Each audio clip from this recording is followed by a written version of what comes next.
Hi guys, Miss Leaphart's back to read your third chapter in Gordon Corman's The Hypnotists.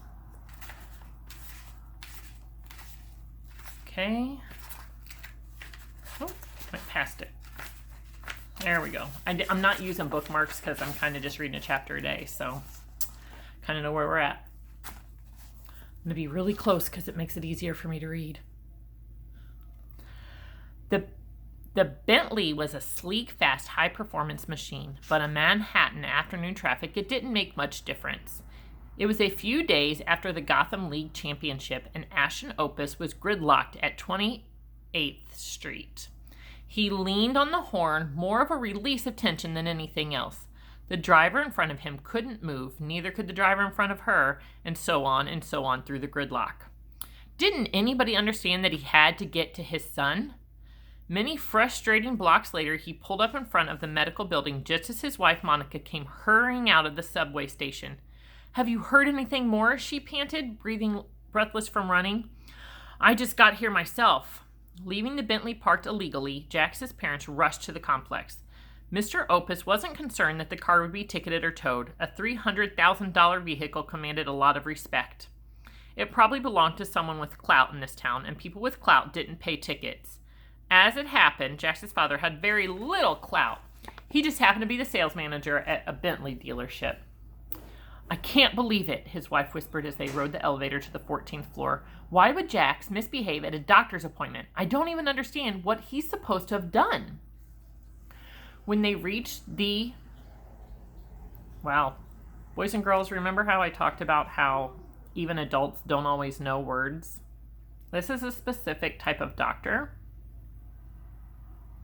And I'm going to try to say the name.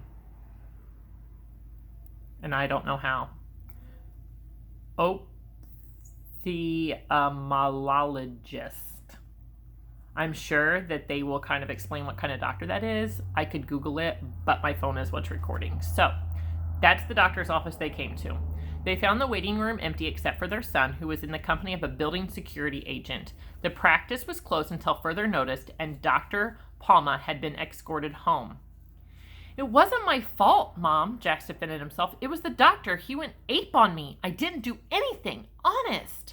The Opuses looked at the security guard, who shrugged. "Don't ask me. By the time I got here, everybody was running around the waiting room. The patients were bailing out, and the receptionists were setting on the doctor." "Is Jax in trouble?" Mrs. Opus asked anxiously. "Nobody's pressing charges," the man replied. "But if I were you, I'd start shopping around for a new eye doctor." An eye doctor. That's a different... I've never heard that name for an eye doctor.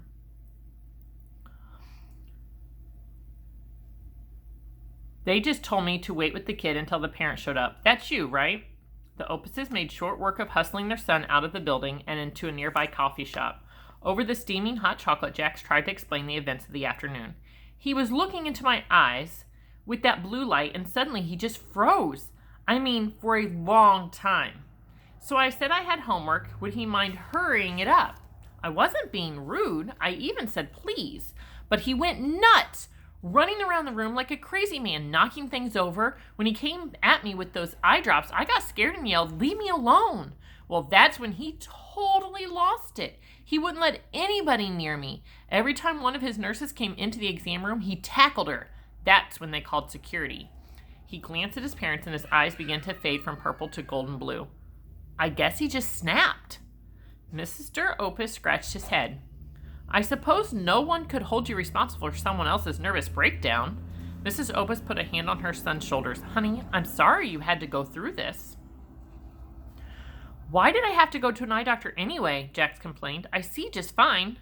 She looked embarrassed. "You know how your eyes change color? I wanted to make sure it wasn't something that it could affect your vision." Jax looked angry. "Yeah, wait till you hear what he said about that. He said it's not possible. If you were going to send me to an eye doctor, you should have picked one who knows what he's talking about." "Of course it's possible," his mother explained. "It runs in our family, in your father's family, right, Ashton?" Mr. Opus looked away. "Well, it doesn't exactly run in the family, but there are a few stories. My grandfather's cousin, he had it, like I've been told. And his eyesight was perfectly normal, I'm sure," his wife added triumphantly. Oh, sure, her husband was evasive. His eyesight, 20/20.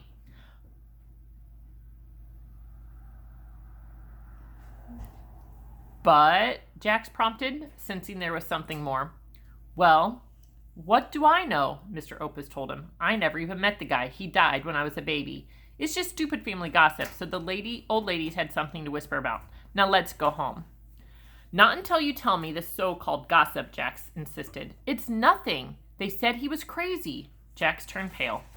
Because of his eyes?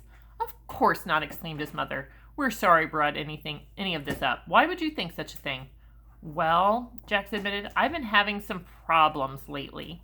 I've been seeing things. His father was alarmed. What things? Myself, mostly, Jax tried to explain. Like I'm somebody else watching me. It only lasts a second or two, but it's starting to freak me out a little. Jack's parents exchanged a worried look. I suppose, Mr. Opus mused at last, that at one time or another we all kind of picture ourselves. It's not a real vision, but we trick ourselves into believing it is.